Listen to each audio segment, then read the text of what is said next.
CEO bet $1 million that black waitress couldn't speak Chinese. Turns out, she was a language genius. The restaurant fell silent. Forks froze mid-air. Wine glasses trembled slightly, and all eyes darted toward Table 9, where the arrogant billionaire CEO, Grant Whitmore, leaned back in his velvet chair with a smirk. Across from him stood a young black waitress named Ariel Carter, tray in hand, her calm eyes betraying no fear. "So you're telling me," Grant said, voice loud enough for the entire floor to hear, "that you, someone who probably never left this town, can speak Mandarin Chinese?" A few people chuckled. His dinner guests, executives from Shanghai, laughed outright. Ariel simply smiled. "Would you like me to prove it, sir?" Grant's grin widened. "I'll make it interesting," he said, snapping his fingers. His assistant appeared instantly with a checkbook. $1 million says you can't hold a conversation in Mandarin with my guests here." Gasps echoed through the room. Even a head chef peeked out from a kitchen door. Ariel tilted her head slightly, her lips curling into the faintest smile. $1 million. That's a lot of money to lose over your assumptions, sir. Grant laughed, amused by her confidence. "So, what's it going to be, sweetheart? Prove me wrong." She placed the tray on the table, wiped her hands on her apron, and turned toward his Chinese associates. Then, to everyone's shock, she spoke, fluent, flawless Mandarin, her voice carrying grace, rhythm, and emotion. The room gasped again. The CEO's smile faded. And that was only the beginning. Moments earlier, the restaurant had been a quiet symphony of wealth, crystal glasses chiming, silverware tapping, and the low hum of jazz floating through the air. The lights shimmered across marble floors and velvet seats, reflecting off Grant Whitmore's diamond cufflinks. Everything about him screamed control. The way he crossed his legs, the way people waited for his approval to laugh, the way his smile commanded fear more than respect. Grant Whitmore was a billionaire by reputation, a tyrant by personality. The staff knew it, the guests knew it, even the air around him seemed to tighten when he spoke. He owned half the high-end tech companies in the city, and the other half wanted to be him. But beneath the charm and the luxury, there was something cold in his gaze, entitlement, polished until it looked like confidence. Tonight, he sat at the center table with 5 international executives, including Mr. Zhao from Shanghai, a potential investor whose partnership could add another billion to Grant's empire. It was supposed to be a flawless evening. And then came Ariel Carter, a waitress with calm eyes and an air of quiet strength that didn't bend under pressure. "Water with lemon," Grant said without looking up. "Imported. I can taste the difference." Ariel smiled politely. "Of course, sir." Her voice carried warmth, the kind that could turn the sharpest insult into background noise. But Grant wasn't in the mood for warmth. He was in the mood to impress. When Mr. Zhao mentioned cultural understanding, Grant chuckled arrogantly. "You're right," he said. "Americans don't bother learning other languages. I bet half the people in here can't even say an I, how properly." He looked around, smirking, until his gaze landed back on Ariel. "Hey, sweetheart," he called. "Say something in Chinese." Ariel blinked, caught mid-step. "Excuse me." Grant leaned back, grin widening. "You heard me. I'm curious if you can say even one word in Mandarin. Or is English the only thing you've got?" Laughter rippled around the table. His guests chuckled politely. The waitstaff froze. It wasn't the first time someone had made a joke like that, but the way he said it, the tone of amusement mixed with condescension, cut deep. Ariel didn't flinch. She placed the water glass gently on the table and met his eyes. "I actually can speak Mandarin, sir." The laughter grew louder. "Sure you can," Grant said, smirking. "And I'm the Emperor of China." That's when it happened, the spark that would ignite everything. Grant picked up his pen and waved it in the air. "Tell you what," he said. "If you can actually hold a conversation in Mandarin with my guests here, and they say you're fluent, I'll write you a check for $1 million. Right here. Right now." The restaurant went silent. A few people gasped. Even Mr. Zhao raised his brows, surprised. Ariel tilted her head, unbothered. $1 million, she said softly. "That's a lot of money to lose over an assumption, sir." Grant laughed, his ego feeding on the attention. "Then prove me wrong, sweetheart. Talk to my guests." Without hesitation, Ariel turned toward Mr. Zhao. Her voice changed instantly, melodic, natural, flowing effortlessly as she greeted him in flawless Mandarin. Her tones were precise, her rhythm perfect. "Good evening, Mr. Zhao. I hope you're enjoying our dishes." The entire table froze. Then she continued, switching dialects smoothly to Cantonese. I've studied for many years. It's an honor to meet you. Mr. Zhao's eyes widened in disbelief. My God, she speaks beautifully. Grant's smirk faltered. What did she say? Mr. Zhao laughed, shaking his head in amazement.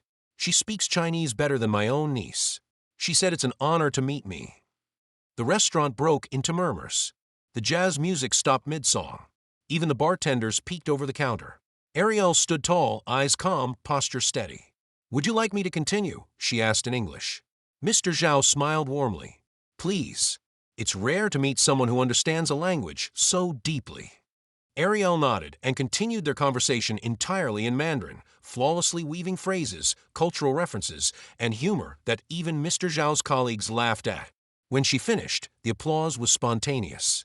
The entire restaurant had witnessed the moment a billionaire's arrogance met its match. Grant's face turned red. His friends were snickering behind their napkins, and his Chinese guests were applauding her. For a man who thrived on dominance, the humiliation cut deep. You, he stammered, voice quieter now. How did you learn that? Ariel smiled faintly. My grandmother, she said. She was a translator for Chinese diplomats in Washington. She raised me with both languages. The words hit him harder than the applause. His smirk was gone. For the first time that night, Grant didn't know what to say. Ariel turned to him gently. Sir, maybe next time, don't judge someone's intelligence by their job or their color. You might lose more than money. Her tone wasn't harsh, it was kind, even graceful. That made it sting more. As she walked back to the kitchen, whispers followed her like a rising tide. Did you see that? She just humbled a billionaire. I didn't know she spoke Chinese. Behind the counter, Ariel's hands trembled. She leaned against the wall, exhaling slowly. It wasn't pride that filled her chest, it was release. Years of being underestimated had just shattered in one moment. The chef chuckled. You just made my week, kid. Ariel smiled through the emotion in her throat. My grandma always said, the best revenge is surprising people who think they already know your story. Back at table 9, Grant's associates congratulated him sarcastically. You hire some talented staff, Grant. He forced a bitter laugh. Yeah, talented. But as he scribbled his name on the $1 million check, his mind wasn't laughing. Because beneath the shame, something darker flickered in his eyes. Grant Whitmore wasn't planning to lose this gracefully. The night after the bet, the story spread like wildfire. Guests whispered about it to friends, friends told the media, and within 24 hours, a viral video titled Billionaire CEO loses $1 million bet to Waitress who speaks fluent Chinese was circulating online. The clip was grainy, recorded secretly by a diner, but the sound was clear enough. Grant Whitmore's smug challenge, the bet, Ariel's flawless Mandarin, and the stunned silence afterward. By morning, social media tore him apart. Hashtag Ariel Carter trended worldwide. Hashtag Whitmore Challenge became a meme. Articles mocked him. Billionaire underestimates Waitress, pays the price. Investors laughed. Late night hosts roasted him. Grant sat in his penthouse, watching the chaos unfold on a 70-inch TV. His jaw tightened with every headline. He didn't see humor, he saw humiliation. She made a fool out of me, he muttered, slamming the remote down. His assistant, Caleb, shifted uneasily. Sir, technically you made the bet. Enough, Grant snapped. That woman humiliated me in front of my investors. You know what that costs in my world. Caleb hesitated. Publicly, people seem to like her. She's getting invited on talk shows. There's a GoFundMe started in her name. It's at $400,000 already. Grant's lip curled. Of course she is. People love a Cinderella story. But let's see how she handles the real world when the spotlight burns her. He stood, pacing near the window, overlooking the skyline. His reflection glimmered faintly in the glass, controlled, powerful, dangerous. I'm not just going to sit here and watch her bask in glory, he said coldly. Find out everything about her. Her background, her family, her finances, everything. If she has skeletons, I want them out. Caleb frowned. Sir, you're really going after a waitress. Grant turned, eyes sharp. She made me the laughingstock of my industry. She cost me credibility with international investors. You bet I'm going after her. Everyone has a weakness, Caleb. Find hers. Meanwhile, in a modest apartment across town, Ariel sat on her worn couch, phone buzzing nonstop. Messages flooded in, strangers thanking her for standing up to arrogance, journalists requesting interviews, language schools offering partnerships. Her mother, Denise, laughed softly from the kitchen. "Girl, you went viral. I told you, your grandma would be smiling down right now." Ariel smiled faintly. "I didn't mean for it to blow up like this. I just wanted to put him in his place." Denise came over with a cup of tea, setting it down gently. "Sometimes the universe chooses its moments for us." She paused, eyes softening. "Are you sure you're ready for this attention? The media can be cruel." "I'll handle it," Ariel said. "I've been through worse than words." She meant it. Years of balancing 2 jobs, late-night study sessions, supporting her mother through illness. Words didn't scare her anymore. But she didn't know that across town, a billionaire's pride had turned into obsession. 2 days later, Grant arrived at his office, a glass fortress towering over the city. He wasn't smiling. His company's PR team had been bombarded with calls. Stockholders were asking questions. Rumors circulated that he'd lost his composure and wealth in a single dinner bet. At his desk, a thick folder awaited him. Caleb placed it there cautiously. "Everything you asked for. Background checks, employment history, even her social media." Grant opened it. His eyes scanned quickly, childhood records, school transcripts, family details. "She went to community college," he said. "Worked at a translation center for immigrants before becoming a waitress." Caleb nodded. "Seems clean, sir. She volunteers, helps local kids learn languages." "Honestly, she's perfect," Grant muttered darkly. "Too perfect. That means she's hiding something." He flipped through until his fingers stopped on a photo. Ariel, with a young boy. Her nephew, maybe? "Who's this?" "Her cousin's son. She helps take care of him." Grant's eyes narrowed. Family is always leverage. Caleb froze. "Sir, you're not." Grant raised a hand. "Relax. I'm not doing anything illegal. Yet." He smiled coldly. "But I want her to feel the heat. Let's see how she handles pressure." Later that week, Ariel arrived at work to find chaos. The restaurant manager, Mr. Dugan, was pacing nervously. "Ariel, we've had reporters all morning. The owner's furious. He says you're bringing unwanted attention." "But I didn't do anything wrong," Ariel protested. "I know, but Mr. Whitmore's lawyers called. They're demanding you return the check." Her eyes widened. "Return it." He lost fair and square. Mr. Dugan rubbed his temples. "He claims it was an emotional bet, not a legal transaction. They're threatening to sue." For the first time, Ariel's voice trembled. "He's trying to ruin me." The manager sighed. "I don't want to fire you, kid. You're one of the best we've got. But if this keeps up," she swallowed hard. "I understand." That night, as she walked home under dim streetlights, her phone buzzed with notifications, hateful comments, fake articles, and rumors spreading like poison. "Gold digger," one read. She faked it. She scammed the CEO. Ariel's throat tightened. She had faced prejudice before, but this was different. This was war, and her opponent had billions of dollars and no conscience. Still, when she looked up at the night sky, her resolve hardened. "You want to fight Grant Whitmore," she whispered. "You picked the wrong woman." Because deep down, Ariel knew something Grant didn't. She hadn't shown the world her full genius yet. And when she did, not even a billionaire could bury her truth. The morning sunlight spilled across Ariel's kitchen table as she stared at her phone, scrolling through headlines that made her stomach twist. Waitress's $1 million win under fire. CEO claims emotional distress. Whitmore's lawyers question authenticity of Waitress's skills. Scam or genius? Debate heats over viral bet. Each article chipped away at the joy she once felt. The same internet that had praised her days ago now turned cruel, spreading lies and mocking her credibility. The comments section was a battlefield, strangers debating her life like it was entertainment. Her mother walked in, robe tied loosely, eyes full of concern. "Sweetheart, maybe you should lay low for a while. Let die down." Ariel shook her head. "If I stay quiet, he wins. He's using his power to silence me, Mom. I'm not giving him that satisfaction." Denise sighed. "Then what's your plan?" Ariel looked up from her phone, fire in her eyes. To remind him, and everyone, that truth doesn't need money to speak. She started small. The next day, Ariel uploaded a short video to her social media, speaking directly to the camera with calm confidence. "Hi everyone, my name is Ariel Carter. Some of you might know me as the waitress from that viral video. I've seen the rumors, and I'm here to say they're false.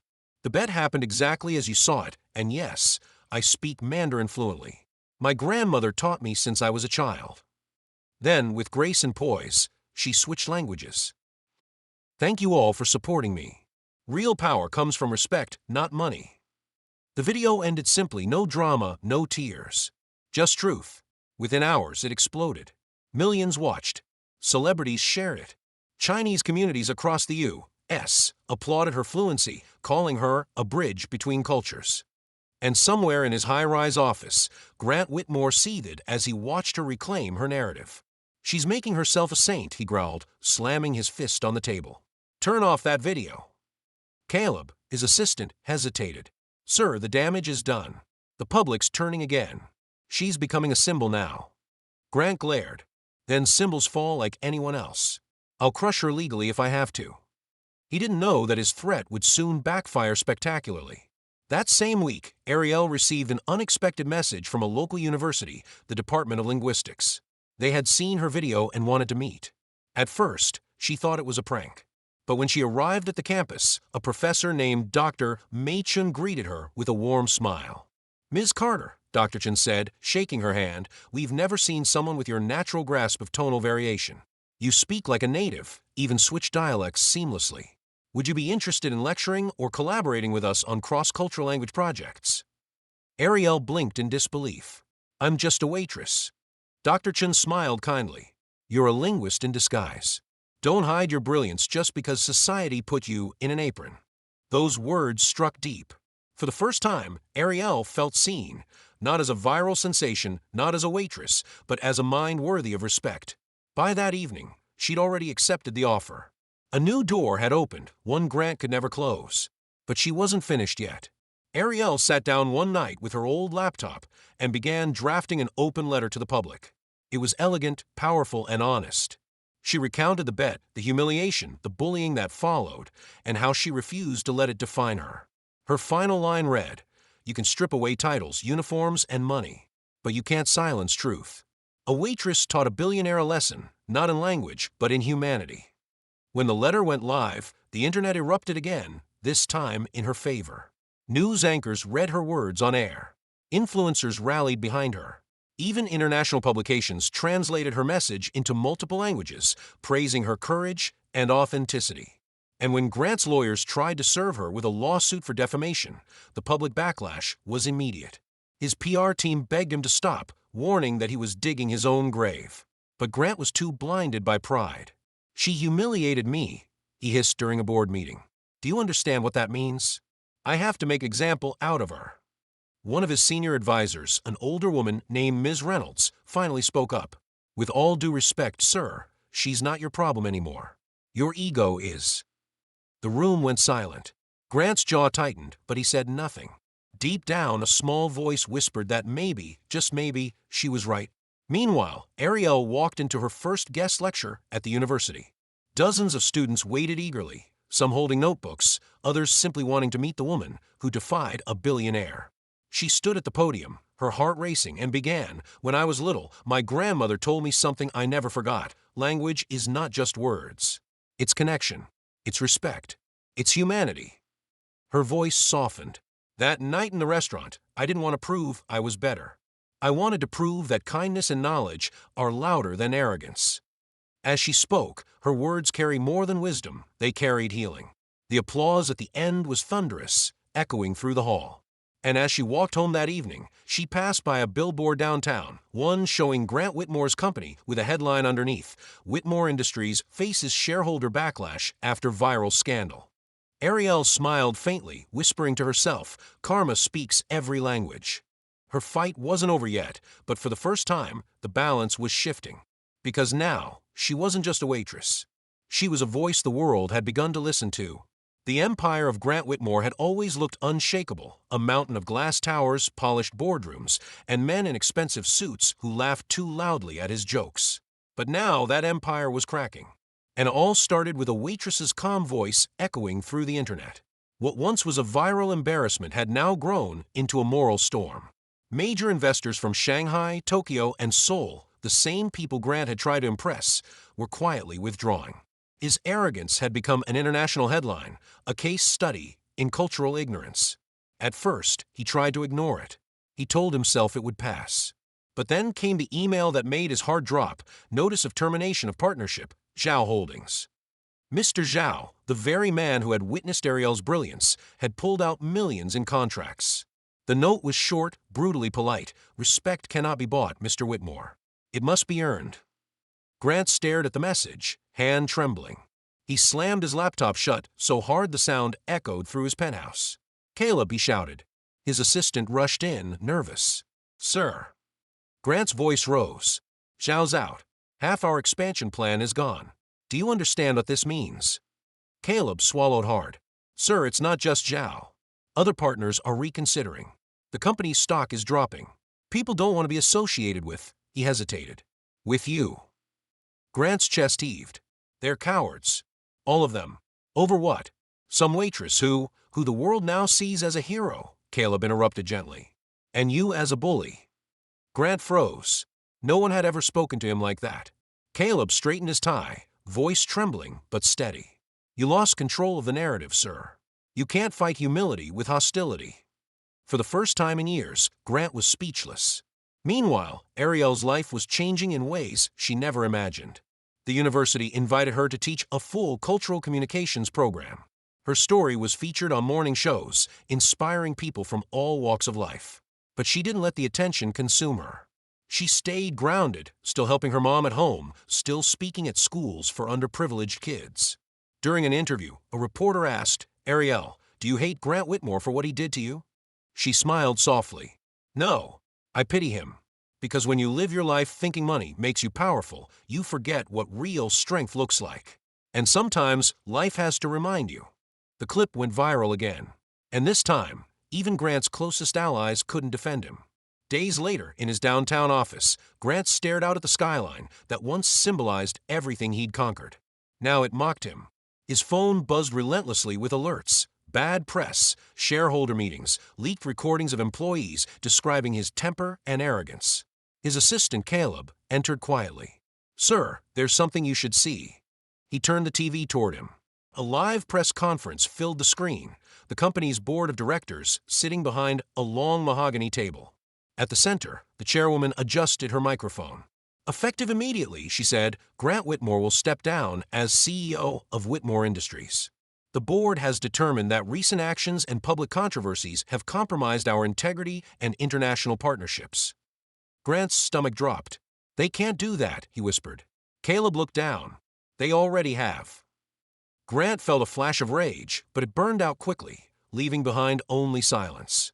For years, he'd built walls of wealth and arrogance around himself, but now those walls were collapsing. He sank into his chair, staring at the empty office around him. The golden plaques, the awards, the custom-made art, none of it mattered. For the first time, Grant realized he was completely alone. Later that night, as rain drummed against the glass, he poured himself a drink and turned on the television. The channel happened to be replaying Ariel's interview. She was radiant, not in a glamorous way, but in a genuine, light-filled way. The host smiled at her. "You've become an international icon for humility and intelligence. What message would you like to send to people watching?" Ariel looked directly into the camera. "Never let someone tell you your worth is smaller because of where you work, what you look like, or how much you make. True power doesn't come from money, it comes from heart and knowledge." Her eyes softened. "Even those who hurt you can teach you something. Grant taught me that some people are trapped by pride. But I also learned that forgiveness frees you long before revenge ever will." Grant froze. Forgiveness? After everything he'd done, after he'd tried to destroy her? The camera panned to her smiling gently. "I forgive him. And I hope someday he learns what real strength looks like." For the first time in decades, Grant Whitmore felt something unfamiliar, shame. Real, raw, unfiltered shame. He lowered his glass, eyes glistening. The room felt heavier than it ever had. He whispered to himself, "What have I done?" The next morning, reporters camped outside his building, hungry for statements about his resignation. But Grant didn't speak. He walked past them silently, head down, no entourage, no arrogance. Just a man facing the weight of his own downfall. In a quiet moment of surrender, he opened his laptop and searched for something he'd never thought to type before: how to apologize publicly. And for the first time, Grant began to write, not a contract, not a press release, but a letter. To her. It read, "Ms. Carter, I was wrong. Not just about the language, about everything. I saw a waitress where there stood a woman of brilliance, grace, and strength. You taught me something I should have learned long ago. Respect has no rank, and humanity has no price. I can't undo what I did, but I want to try to make it right. Grant Whitmore." He folded the letter quietly and mailed it himself. No lawyers, no PR team, just a man stripped of pride, hoping for redemption. Outside, the rain had stopped, and for the first time in years, Grant didn't feel like a CEO. He felt human. The restaurant looked different that night. Softer lights, warmer laughter, and an air of healing that hadn't been felt in months. The tables that once carried tension now held candles flickering with promise. On the far end of the room sat a large reserved sign, "Private, Harrison Group Dinner." Alicia stood by the counter, smoothing her new uniform. She wasn't just a waitress anymore. She was now the cultural liaison and language consultant for the Harrison Group's Global Expansion Division. Her hands trembled slightly as she adjusted her name badge, Alicia Carter, consultant. "I still can't believe it," whispered her co-worker, Jasmine. "You went from being humiliated by that CEO to working for his company. Girl, that's a plot twist straight out of Netflix." Alicia smiled softly. "Yeah, I guess life has its way of turning humiliation into elevation." The door opened. A hush fell over the restaurant as Elliot Harrison, the same CEO who once mocked her, stepped in. But tonight, there was no smug grin, no expensive entourage. Just him, and his quiet humility. His suit was simpler, his posture less commanding. The arrogance that once filled the room when he entered had been replaced with something almost unfamiliar, respect. "Ms. Carter," Elliot greeted, his voice steady but gentle. "Thank you for agreeing to meet me again, under better circumstances." Alicia tilted her head, cautious but open.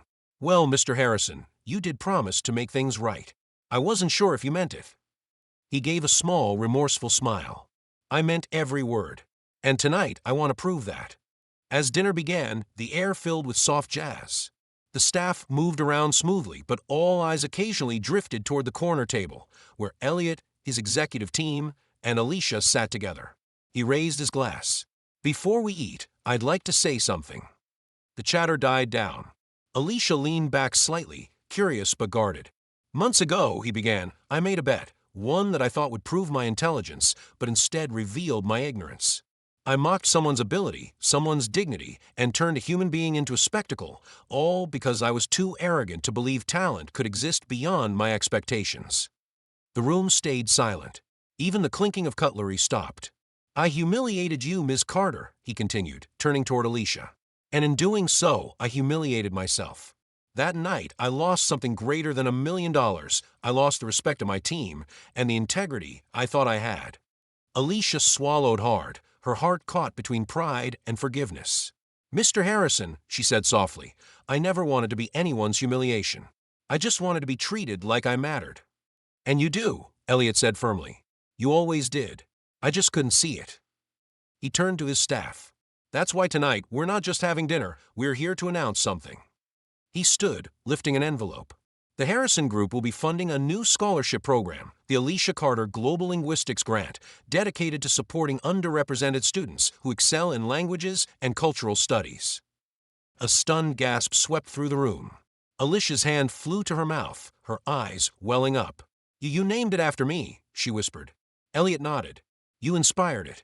The world needs more people like you, people who break barriers with grace and brilliance." The room broke into applause. Some of the wait staff clapped with tears in their eyes. Jasmine gave a quiet whoop from the counter. Alicia blinked back tears. "I don't even know what to say." "Say you'll accept it," Elliot said, smiling softly. "I do," she breathed, "but only if you promise something." He raised an eyebrow. "What's that?" "That you'll keep learning," she said. "Not just about languages, but about people. About kindness. About what real success looks like." Elliot nodded solemnly. "Deal." As the evening went on, laughter returned. The same room that once echoed with humiliation now pulsed with hope. Alicia shared stories of her childhood, how her grandmother taught her Mandarin through old Chinese dramas, how she dreamed of being a translator but ended up waiting tables to pay the bills. Elliot listened, really listened, as if each word was a new chance to be better. For once, it wasn't a CEO talking to a waitress. It was two people, both flawed, both changed. Toward the end of the night, as everyone mingled and the lights dimmed, Elliot approached Alicia once more. "There's one more thing," he said. "I wanted to apologize privately. Not as a CEO. As a man." Alicia nodded, her expression soft. "I accept that, Elliot." He looked relieved, almost emotional. "You taught me something that money couldn't buy. Humility. Understanding. I owe you more than I can repay." Alicia smiled. "You already did. You gave other people a chance. That's more than enough." They shook hands, not as adversaries, not as boss and employee, but as equals. As Elliot turned to leave, Alicia glanced at the scholarship announcement on the table, her name printed boldly across it. She whispered to herself, smiling through tears, "Grandma, I did it. I finally made them see me." The candles flickered, casting soft light over her face. The night had ended not with revenge, but with redemption, a reminder that sometimes the greatest victories come not from winning a bet, but from changing a heart. The morning after the redemption dinner, sunlight streamed through the windows of Alicia's small but cozy apartment. The city outside buzzed with its usual rhythm, but inside everything felt still, peaceful, as though life itself had taken a deep breath. Alicia sat at her kitchen table, sipping coffee from a chipped mug that said, "Dream big, speak bigger." Her phone vibrated, another email, another call request. This time, it wasn't from angry customers or restaurant managers. It was from Harvard University, inviting her to deliver a guest lecture on cultural empathy through language. Her hands shook as she read the subject line over and over. "Me? They want me," she whispered, her voice trembling with disbelief. The same woman who was once mocked in front of a laughing crowd now had universities, corporations, and journalists asking to hear her story. She smiled faintly. "Looks like the world finally wants to listen." Later that week, Alicia found herself standing before a hall packed with students. Their eager faces stared up at her, notebooks open, pens ready. She wore a simple cream blouse and a navy skirt, nothing fancy, just her confidence. She began softly. "When I was a little girl, I used to sit by my grandma's radio and listen to Chinese dramas. I didn't understand a word at first, but I loved how it sounded. I loved how emotion traveled through tone. Even when I couldn't understand the meaning, I could feel it." A few students smiled. Alicia continued, her voice gaining warmth. "My grandma told me something that stayed with me. The heart speaks before the tongue does. She said if you listen closely, you can understand people, not through words, but through their spirit. And that's what language truly is, not just words, but connection." A student raised his hand. "Ms. Carter, how did you handle it when the CO humiliated you? I mean, you could have quit, sued him, anything. But you stayed calm." Alicia took a moment before answering. "Because anger can destroy you faster than humiliation ever will. I wanted him to see my strength, not my pain. Sometimes the loudest response is grace."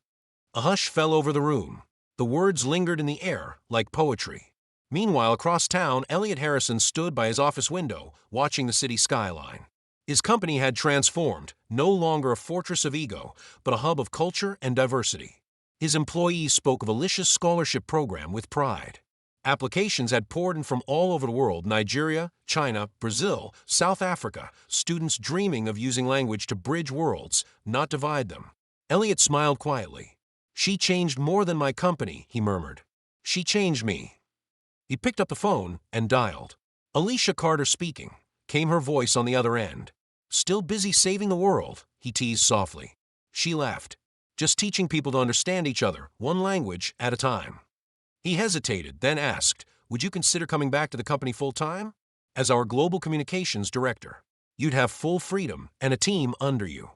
Alicia paused. "You mean the same man who once said I didn't look like a linguist wants me to lead his global department?" Elliot chuckled. "Yes, that same man. Except now he's learned not to judge brilliance by appearances." She smiled through the phone. "I'll think about it, Elliot. For now, I've got some students to inspire." Months passed. Alicia's name became synonymous with cultural empathy. Her TED Talk, The Language of the Heart, went viral, touching millions. In one scene, she said, "The world doesn't need more billionaires who speak languages of profit. It needs more humans who speak the language of kindness." That quote alone became a movement. And Elliot, he sat in the front row during that talk, clapping the loudest. One evening, after a long day of mentoring, Alicia visited her grandmother's old house, now empty, but full of memories. She sat in the worn armchair where her grandma used to read stories aloud, whispering in both English and Mandarin. Alicia closed her eyes. "I did it, Grandma. They tried to make me small, but your lessons made me limitless." She smiled as tears rolled down her cheeks. "I spoke their language, but in the end they learned mine." Just then, a gentle wind rustled through the curtains, soft, almost musical. Alicia felt it, like her grandmother's spirit saying, "I told you so." The next day, Alicia accepted the position as Global Communications Director, not because she wanted status, but because she wanted to build bridges. Her first project was launching a cultural exchange that paired executives with local workers in each of the company's branches. Her motto hung in the new headquarters main lobby, "Respect speaks every language." At the company's grand reopening, Elliot handed her the microphone. "Ladies and gentlemen," he said proudly, "meet the woman who taught us that fluency of the heart matters more than fluency of the tongue, Ms. Alicia Carter." The crowd erupted into applause. Cameras flashed. Alicia took the mic, looked out over the room, filled with faces of every color, accent, and background, and smiled. "$1 million bet once tried to define me," she said. "But I realized something powerful. You don't have to prove your worth to those who can't see it. Just keep shining until they can't ignore it." Her words echoed through the hall, leaving every listener moved, inspired, and silent with awe. That night, under the city lights, Alicia walked home with her head high, her heart full, and her soul at peace. Because in the end, she hadn't just won a bet. She had taught the world that the truest language is humanity itself. End of story. CEO bet $1 million that Black Waitress couldn't speak Chinese. Turns out, she was a language genius. Sparkle's moral: never underestimate a person because of where they stand. Their brilliance may speak every language your pride cannot hear.